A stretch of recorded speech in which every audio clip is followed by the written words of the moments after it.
We are beginning Esther chapter 4. So if you will turn over there and be prepared for our study.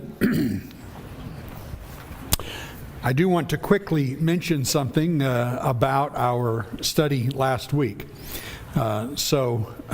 As many of you heard, David was about to make a comment, and he said, "No, I'll just take care of you when I get home." No, I didn't say it that way. Not exactly. No, I'll wait till I get home. We get home. Of course, David is staying with us right now, and we have many wonderful biblical conversations in which he corrects me all the time. And he told me today maybe he should make an announcement about just remember he's young and inexperienced. Give him a chance to realize this. But anyway, we have a lot of fun together. We are very fortunate to have David. I'm very fortunate to have David.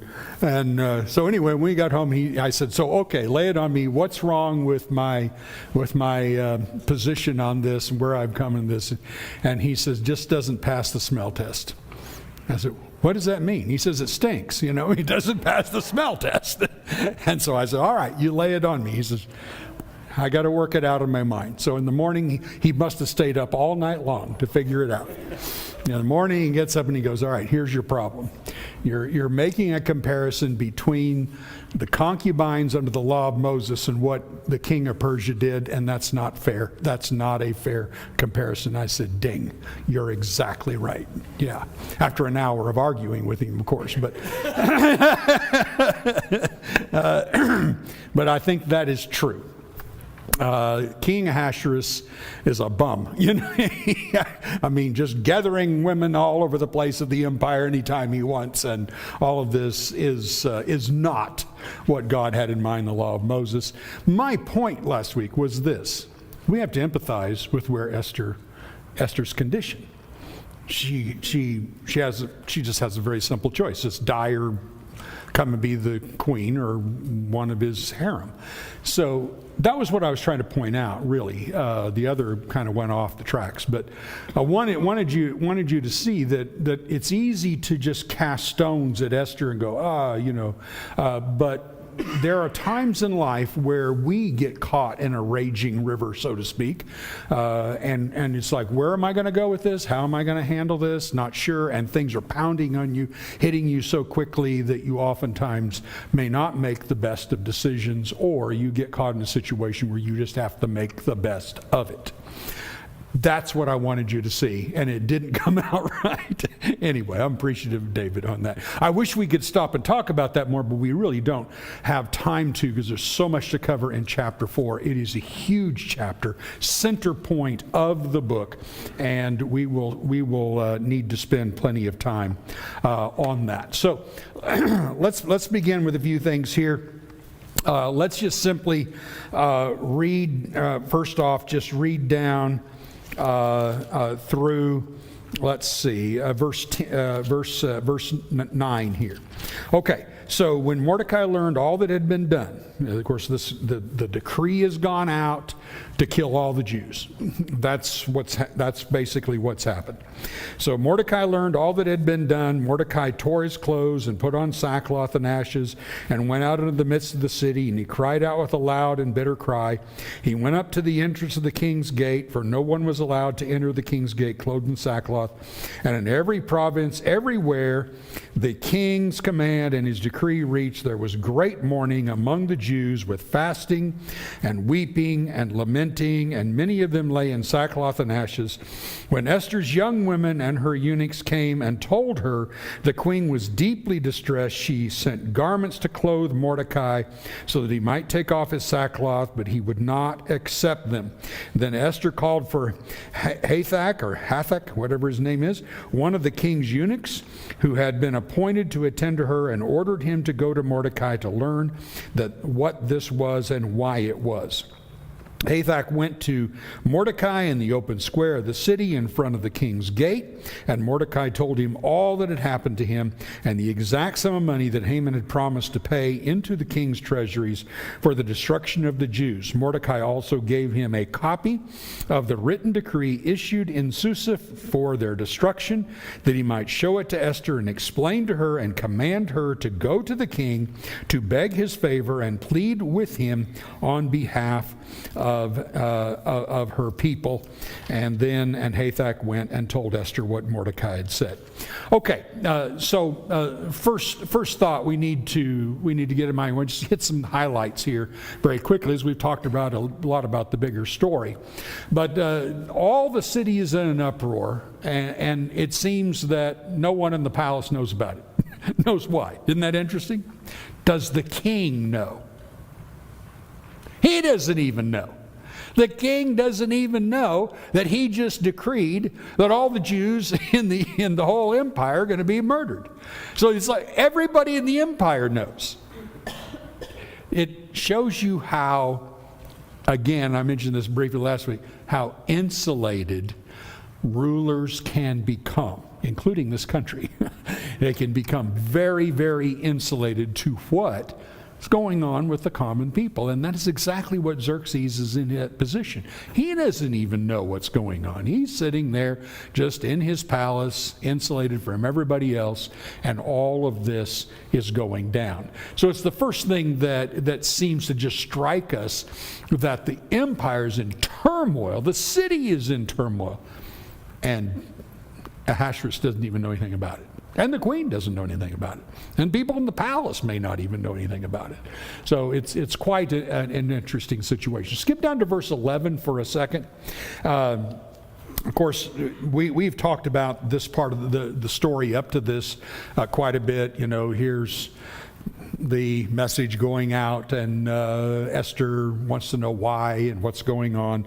And so then in verse 11, all the king's servants and the people of the king's provinces know. Here is what Esther, of course, sends to tell Mordecai. All the king's servants, and the people of the king's provinces know that if any man or woman goes to the king inside the inner court without being called, there is but one law, to be put to death, except the one to whom the king holds out the golden scepter, so that he may live. But as for me, I have not been called to come to the king these 30 days. Okay, let's start with this. How long has Esther been married to Ahasuerus? 5 years. 5 years, good. 5 years of marriage, and she hasn't been called into the palace or into his inner chamber to see him even. She hasn't seen him for 30 days, a whole month. Conclusions. What would you think about that? About how the king is thinking about her and their relationship and all of this? What would you conclude from some of this? I wouldn't call it a normal marriage. Yeah, good. First and foremost, regardless of what's going on, he doesn't even seem to appreciate much his queen, does he? I mean, 30 days. Are you kidding me? That's a long time.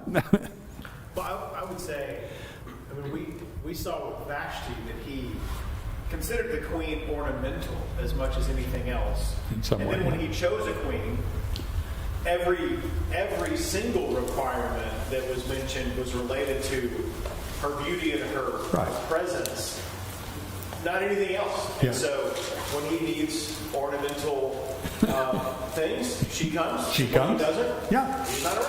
Yeah. That's her purpose. That's good. That's her purpose. I like it. And in fact, you can just imagine how Esther may see her purpose like that. I'm here, I get pampered, I eat, whatever. If he calls, I come. She might view that as an upgrade. You might see that as an upgrade. That's right. Chip. Similarly to what Chap said, I was thinking that there's no relationship other than what he has with any other object. She's an object. Right. She's a, if you will, a vessel in the king in his palace that's to be used for a specific purpose. and he's had no purpose for her.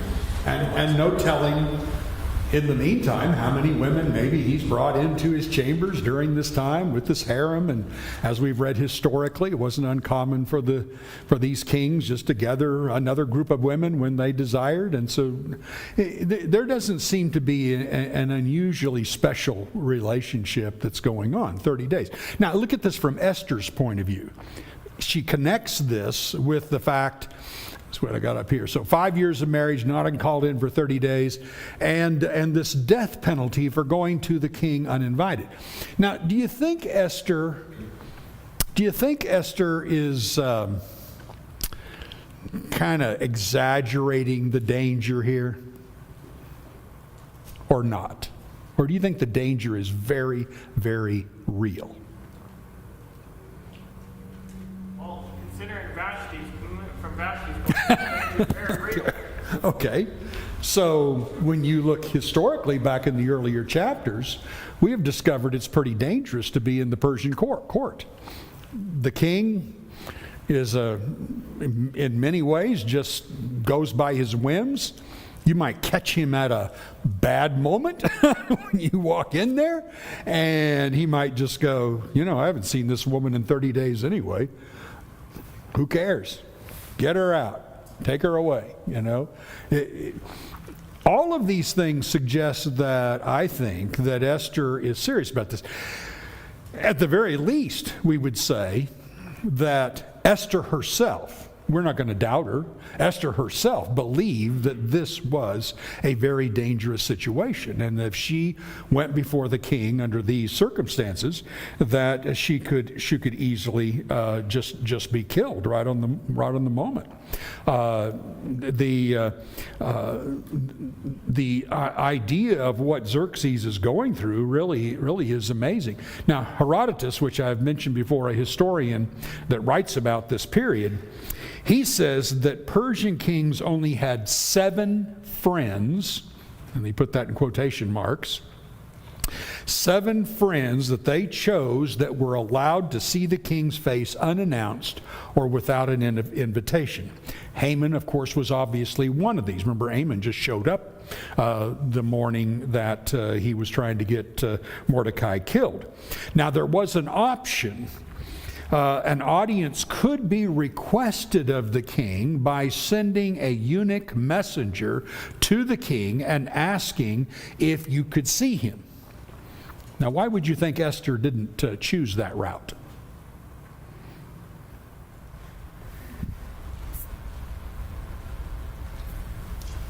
The last time a eunuch had said the queen comes, the queen got fired. Okay, this messenger, that's a good observation. This messenger eunuch thing didn't work out so good with Vashti. That's very true.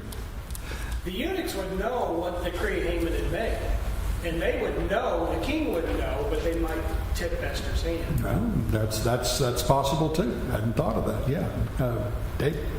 Well, if she hadn't seen him for 30 days, it seems likely that a eunuch messenger would just get blown off. Yeah. Maybe if she tries to go face to face, right? If he's going to kill her, like that's going to happen. But her coming to him personally indicates to him that there's a degree of seriousness here that I think hopefully gets his attention. Good, and I think you hit that very, very well there. That the fact that he hasn't called her for 30 days, and just some eunuch messenger walking in and said the queen would like to see you. It's like, when I get a chance, whatever, may not have taken any of it seriously. But what a difference if she steps in all of her beauty and just stands there, maybe reminds him mentally of what he has been losing out on for these 30 days and whatever. Maybe he has some mercy. And so good. You do have that advantage. So she skips the idea of just sending and trying to get an audience with the king, and so it is easy then to see that might not have worked, but going before the king then I think we need to conclude was truly very, very dangerous, and she realized that this could very well end badly, and so she presents that then to Mordecai. Okay, any other thoughts just on up through verse 11 now? Or questions? Okay, so now notice in verse 12, they told Mordecai what Esther had said, and verse 13 and 14 are just really a great classic statement about what Mordecai does. This is the center part of the book. Then Mordecai told them to reply to Esther, "Do not think to yourself that in the king's palace you will escape any more than all the other Jews. For if you keep silent at this time, relief and deliverance will rise for the Jews from another place. But you and your father's house will perish. And who knows whether you have not come to the kingdom for such a time as this." All right, let's start with that first statement here, where he says, "Do not think to yourself that in the king's palace you will escape any more than all the other Jews." So in other words, don't think that this palace thing, that you're in this palace, is somehow going to save you from the king, the decree. Why do you think that's true? Why would Mordecai believe that?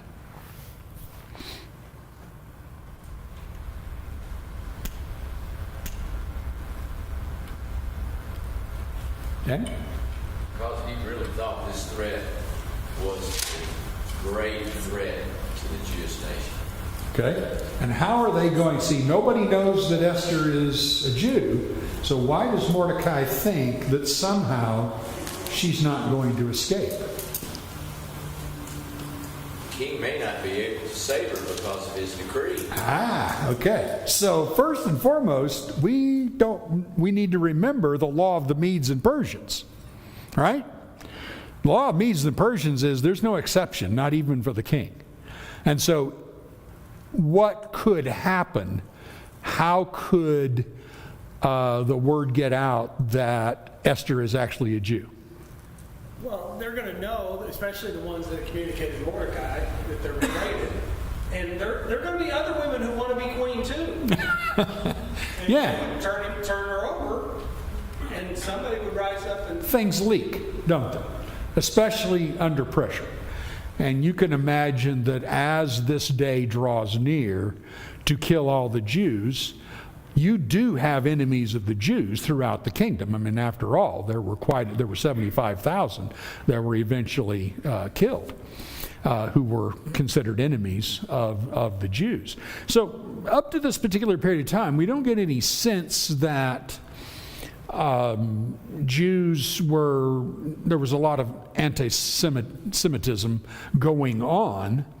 But, I mean, especially because Mordecai is a Jew and he's in the king's labor force, so to speak. He's out at the gate, all of that. Nobody seems thinking much about it until this Haman situation arises. So when the decree goes out and you have all these enemies, I would imagine Jews are being outed like crazy. You know, the enemies are going to be, it's just like Nazi, I think of it like Nazi Germany, where if you're a Jew, they're going to figure out that you're a Jew. Somehow they're going to find it out. And Esther has connections with Mordecai, and there are certain people who know that, and so this could easily leak. And once it leaked, then there wouldn't be anything the king could do to stop her from being killed as well. I don't think Esther thought of that, maybe, because of how she had replied. It maybe hadn't come to her mind that this isn't necessarily going to protect you. Okay? And we talked about, because of the law of the Medes and Persians, Esther wouldn't be saved by the king either. Now, here's the way you might summarize this. This is the way Esther now would maybe look at this. Esther's life might be in jeopardy if she goes before the king uninvited. But her doom is certain if she does not go. So you weigh that together, and Esther's got to go, good point, Mordecai. If I go before the king, I've got a chance. If I don't go before the king, I probably don't have a chance. So let me, that would be the better choice than between the two. And that would be the thing that would urge her then to make the proper decision. All right, that brings us then to looking at verse 14, when he says, if you keep silent at this time, relief and deliverance will rise for the Jews from another place. Now, you think that's kind of odd for Mordecai to say that?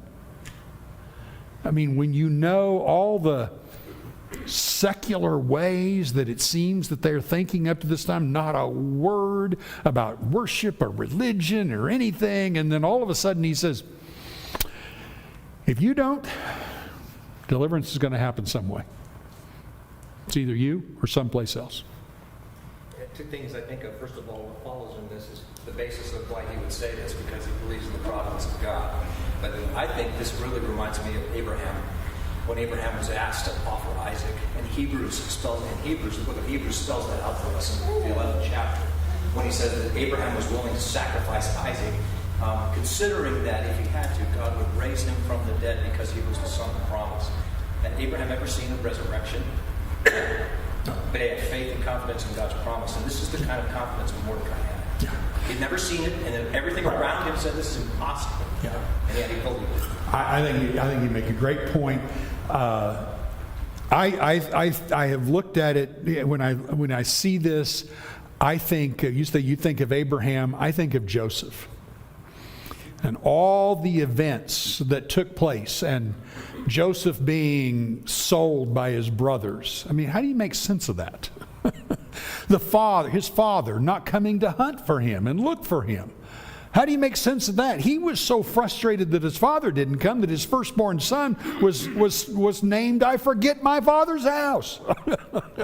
Phooey on him, I'm done with him.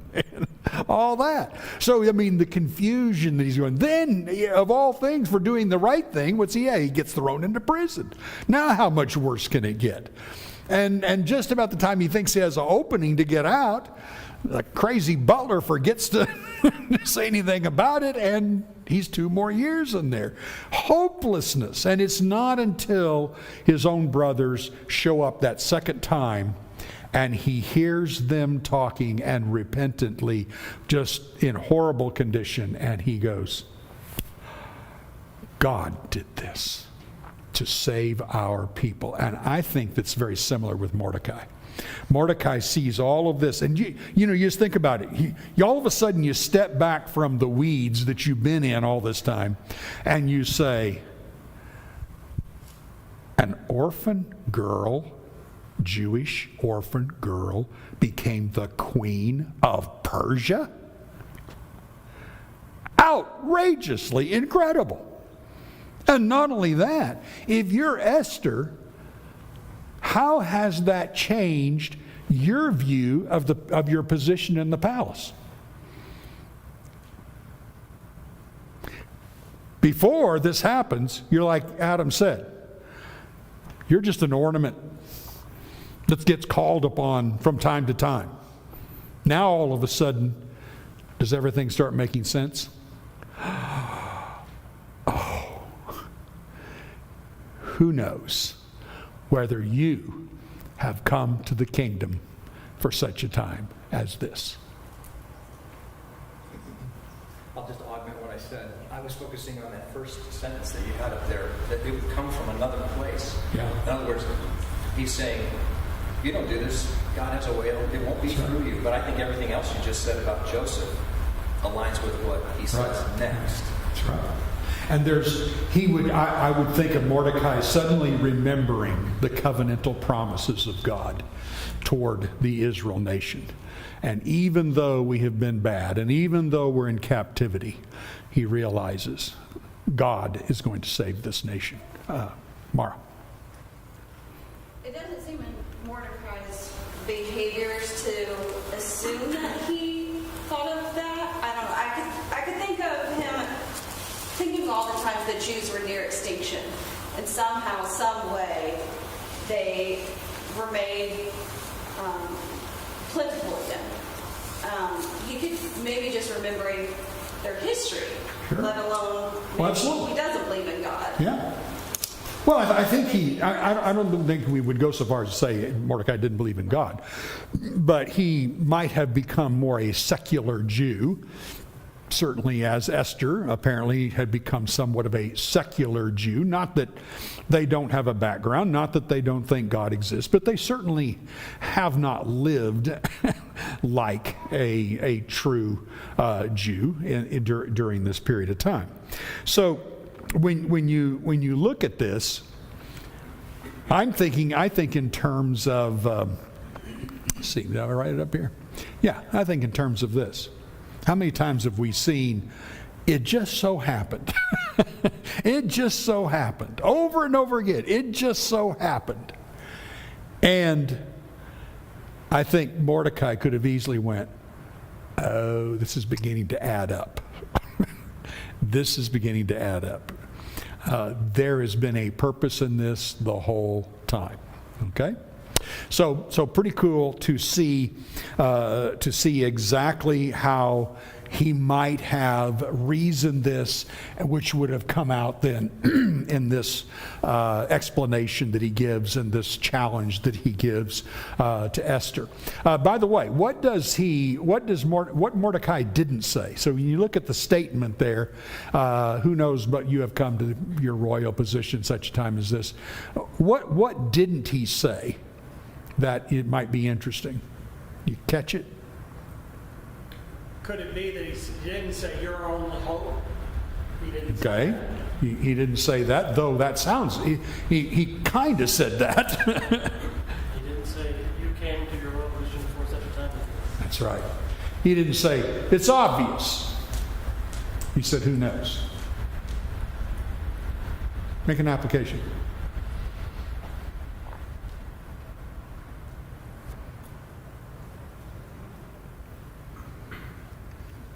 We all have our moments. There's defining moments. We'll talk about that in a second. All of our moments. That's right. We've talked about this before, briefly, when we were doing the overview.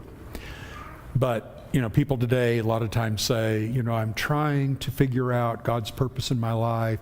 I'm looking for Him to lead me this way or that way or whatever. Okay, you're not going to read about that in the Scriptures. What you're going to read about is defining moments. You're going to read about opportunities that pop up. And you need to ask yourself, who knows whether I've come to the kingdom for such a time as this? Today I met Louis at a Panera over near St. Thomas. He had an appointment over there, and afterwards we met and had a Bible study together.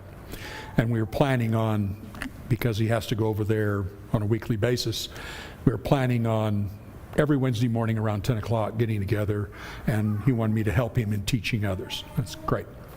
So I'm about 10 minutes into talking, and I all of a sudden, out of the corner of my eye, see a young man about 24 years old or so sitting about 5-6 feet from us. And I look over, and he's just intently listening. I'm always really quiet, as you can tell. And half of Panera was probably hearing what I was teaching. So he looks at me and he smiled, and I said, "Hi, how are you?" And he goes, "Doing great." He says, "This is interesting." I said, "Well, come on over." And he said, "Okay." And he gathered his stuff and he came over, and we studied for another hour, and I asked him if he would like to join us in the study each week at 10 o'clock. He said, "I would love to. I got his number, whole thing. I'll alert you if something happens. We're not going to be here, blah, blah, blah." When I got in the car and drove off, I thought, Louis and I had planned on meeting at an entirely different restaurant. And at the last minute, he said, "By the way, there's a Panera right here that I didn't know about where I have the appointment. Why don't you come here instead?" And I thought, who knows whether God had brought me to the kingdom for such a time as this, in that particular moment. So there's opportunities. And God places those opportunities. I look at that, and those are the kinds of situations I used to call God's contacts. I didn't do a thing to get it. God just did it. And it's beautiful. It's moving. And we need to always be aware of that. Now, back in the day, before I met Bernice, I'd have been too shy to ask him that question. Back when I was 22 years old or so. But I've learned from that time. Look for your opportunities. Open your eyes. As Jesus said, lift up your eyes. The fields are white to harvest. Open your eyes. So that's one of the things that I think we should learn from that. This is a great statement by Mordecai that we should learn. Will you say that, Michael? Yeah. I'm just going to say, what does that say about our silence when we don't take advantage of the moments? Yeah, absolutely. Absolutely. We need to always remember who we are and why we're here, and that these moments have come. Just the fact that Paul repeatedly urges others and himself prays for open doors. What's an open door? It's an opportunity. You pray for an opportunity.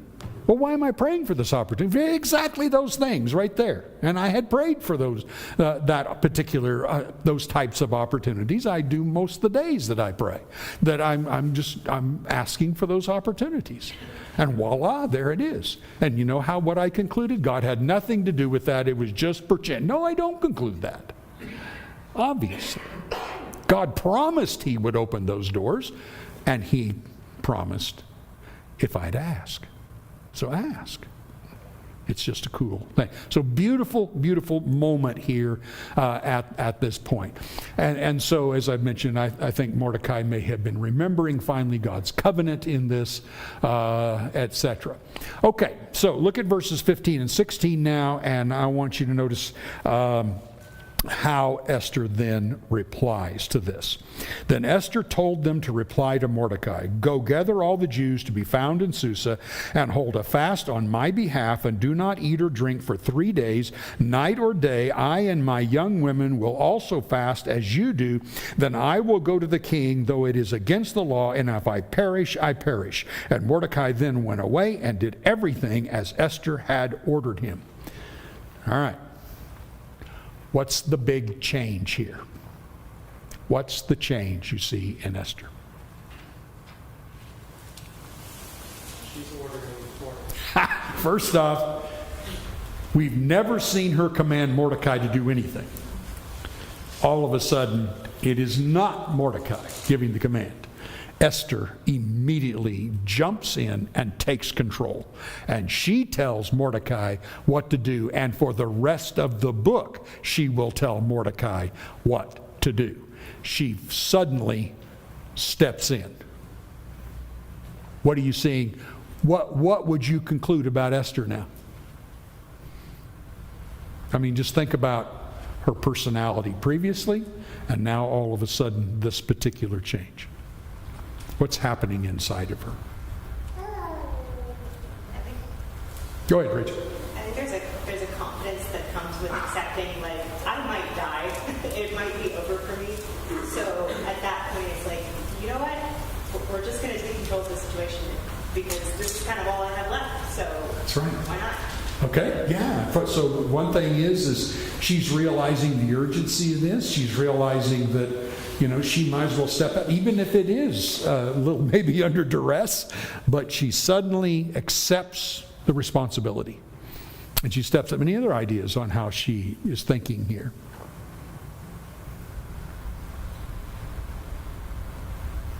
Yeah. The way that the verse says that Jesus set his face toward Jerusalem, I think she secured it in her thoughts. Whatever's coming is coming, so I'm going to meet it head on. Good. She doesn't, she has just been a little wallflower up to this particular point. Whatever happened, she just went along with it. That was the way it was. And all of a sudden, she sees purpose. She sees and accepts what Mordecai said, that you may have come to your royal position exactly for this moment. And she finally goes, You know, here's the way I would think. we guess a little on this, but here's the way I would think. I've been hanging out in this palace for 5 years. Why? Am I really, this is my life? Can you not get really bored under those circumstances?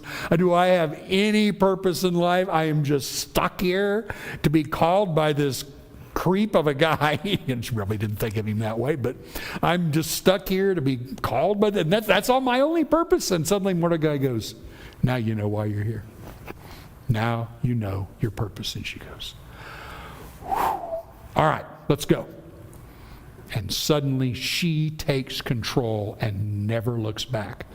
The inner strength of Esther that she couldn't find before, that she didn't know how to grab, suddenly comes to her, and she begins to really know what her purpose is and what she has to do.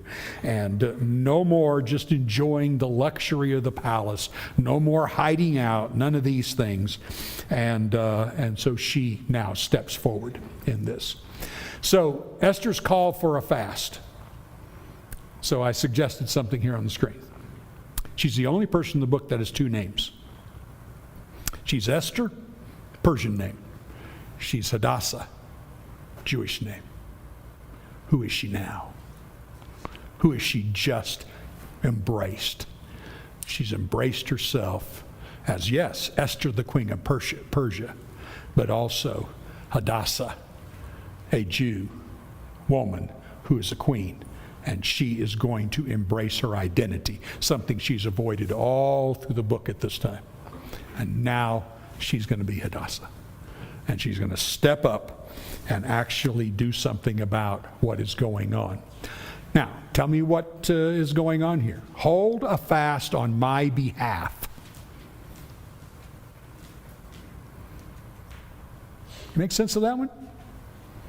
Hold a fast on my behalf.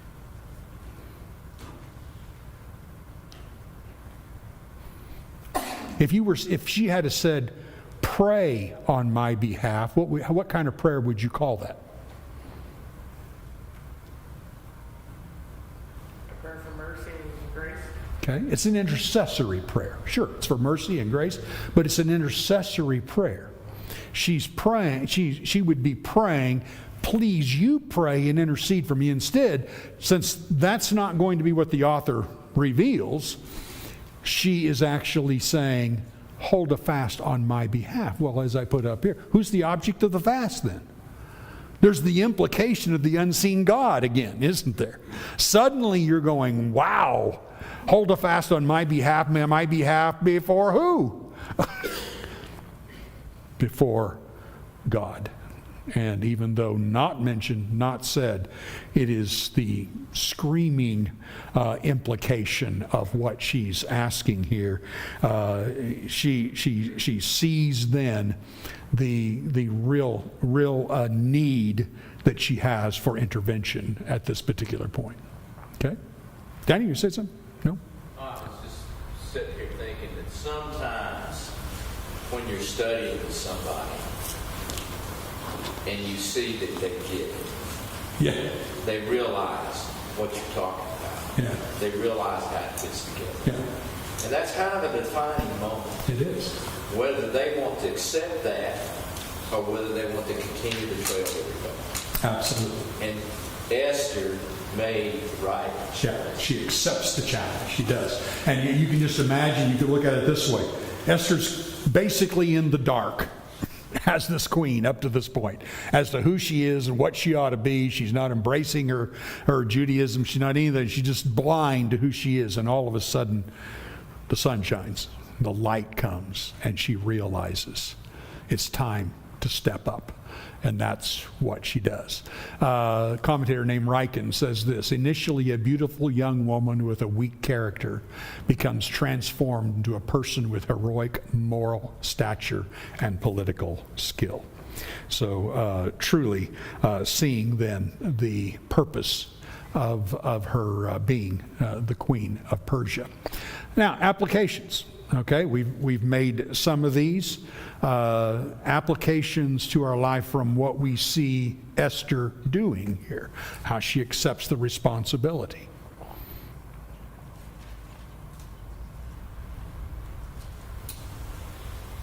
I would comment on something that you made in that regard, that you made about her wondering what her purpose was for 5 years. Whether that was true or not, I'll just say that it was. That maybe she's wondering what in the world is going on. That we need to be sometimes patient about how God uses us. I see a lot of impatience, and I appreciate the eagerness in Christians to say, what am I supposed to be doing? And sometimes that comes through situations, and maybe you're not recognizing them, or maybe you're not ready. And so I think we can see a lesson in Esther here that if she was going through that, 5 years is a long time. But when it came and she had someone open her eyes for her, she leaned in. Good. And you see how, just along that line, you see how God didn't have this moment happen a month after she became queen. Wasn't been ready for it. He uses that time. There are a lot of defining moments in our life. Here's some of the things that Jesus said that ought to come to our minds. When he said to the apostles in John 4, "Lift up your eyes, for the fields are white to harvest." How dull we become when we think that we are here just to sit in the luxury of our palace, going from day to day until our life is no more and we are with God. That's not what he's called us to be. Romans says, Romans 13:11, "Besides this you know the time, that the hour has come for you to wake from sleep. For salvation is nearer to us now than when we first believed. The night is far gone, the day is at hand. So then let us cast off the works of darkness and put on the armor of light." These are strong moments. I tell you what it makes me think of. It makes me think of a woman named Bernice that one day said, "I need you to come out here and continue to help me teach. There's too many people to teach. I can't do it all. You need to come out here." And I said, "Well, Bernice, I haven't finished my schooling yet." And as I've told a lot of you, she looked at me and cocked her head and went, "I don't think you heard what I said. I need you out here to help me teach." I said, "Well, I'm only 20 units."